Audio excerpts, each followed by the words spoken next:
Hey Rebel Rouser, I'm Alan Voivod and this is Star Wars 7x7. We're at episode number 1708 and I'm in a hammock. If you've got a pool, you got a hammock, you got to take advantage of it, right? So anyway, we would have been doing the final episode of our Queen's Shadow coverage today, except for the fact that we have breaking news because there was an annual shareholders meeting for Disney yesterday, and there is some new news that's come out of it. Now, I will say that if you do not want to know anything about episode 9, wait, don't stop it just yet.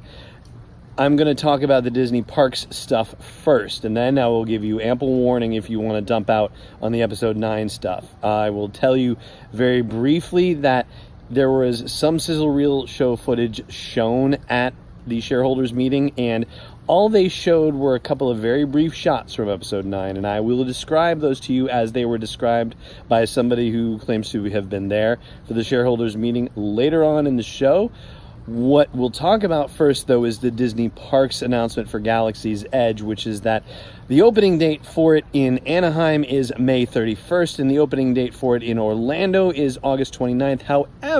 However, this is happening in 2 phases, and Smuggler's Run will be open during Phase 1, and Rise of the Resistance will be open in Phase 2. However, we do not yet have dates for when Phase 2 will actually be taking place. And we've also been told that there will be no separate admission required for getting into Galaxy's Edge, but that you will need a regular parks admission to be able to get access to the land. And in the initial days, at least in Anaheim, I don't think it said it for Orlando, but in the initial days, at least, you'll have to make some sort of reservation, a no-cost reservation, so that they can control the number of people who are trying to access Galaxy's Edge right off the bat, which, makes sense. I don't think it's going to do anybody any good if everybody just floods the joint and nobody gets to enjoy it the way it's meant to be enjoyed. So as frustrating as that is going to turn out to be for some folks, I imagine, ultimately, it's probably going to be best for everyone's experience to get, to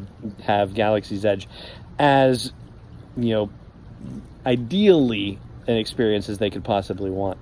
One thing that I haven't seen an announcement for is the hotel situation. They have said that if you're staying in a Disney hotel, that it sounds like you're getting, additional, opportunities to be able to attend or to go visit Galaxy's Edge. Like, that gives you some sort of preferential situation, though that's certainly not the word that they used. But I haven't seen anything about the Star Wars themed hotel that they're working on and whether that's going to be coming into play at all with this. So that is still, an outstanding question for us. And before we jump into the episode 9 stuff, I just want to say, if you're subscribing to the show, thank you so much for doing that. If you are a patron of the show, then thank you so much for your support. And if you are not yet a patron of the show, I hope you will consider supporting me in delivering this daily dose of Star Wars joy to you by joining me at patreon.com/SW7x7. So, last warning for episode 9. I've read what the tweets were, and I don't think it really spoils anything. I think it's just, kind of interesting in and of itself. But be that as it may, if you want to go cold until we get a teaser, then, save this one for a later date. But if you're ready for me to jump in, let's jump in. So the Twitter user Scott Ladewig, Scott, if I have mispronounced your name, I apologize, says that he was at the Disney shareholders meeting, and this is what he was able to describe of the scenes. First of all, that there was an abandoned-looking hangar with a rebel blockade runner in it, or a blockade runner, as he described it. Also, we see stormtroopers getting knocked around with an explosion in a starship hangar.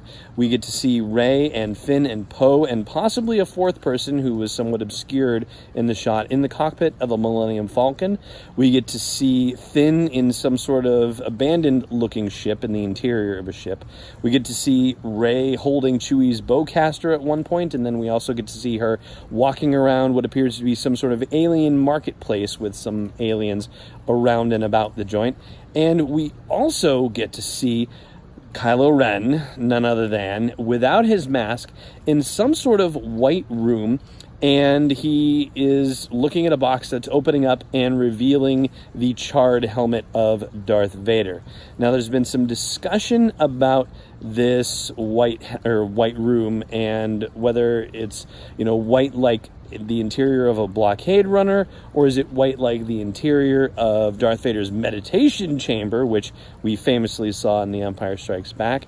I assume that he must have had, Darth Vader must have had more than one meditation chamber, but if he really only had the one, then it was on the executor, and that sucker is gone because it died in the explosion when it crashed into the second Death Star in Return of the Jedi. So unless this is a different meditation chamber, that's unlikely to be, the actual answer. But, like I said, if he could have had more than one, it's entirely possible. And, this meditation chamber, if that's what it is, it doesn't even have to be on a starship or a capital ship to even begin with. And maybe it's not even any of those. It's hard to say at this point. All we know are just these brief flashes that were kindly reported by a gentleman attending the Disney shareholders meeting. And that right there is going to do it for today's episode. That's everything that you need to know from the Disney shareholders meeting that happened yesterday, March 7th, 2019.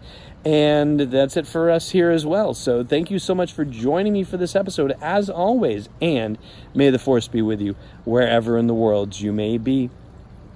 This podcast is not endorsed or sponsored yet by Lucasfilm Limited, Disney, or 20th Century Fox. It is intended for entertainment and information purposes only. Star Wars, the Star Wars logo, all names and pictures of Star Wars characters, vehicles, and any other related Star Wars items are registered trademarks and/or copyrights of Lucasfilm Limited or their respective trademark and copyright holders. May the Force be with them. All original content is copyright 2019 by Star Wars 7x7. We hope you love it.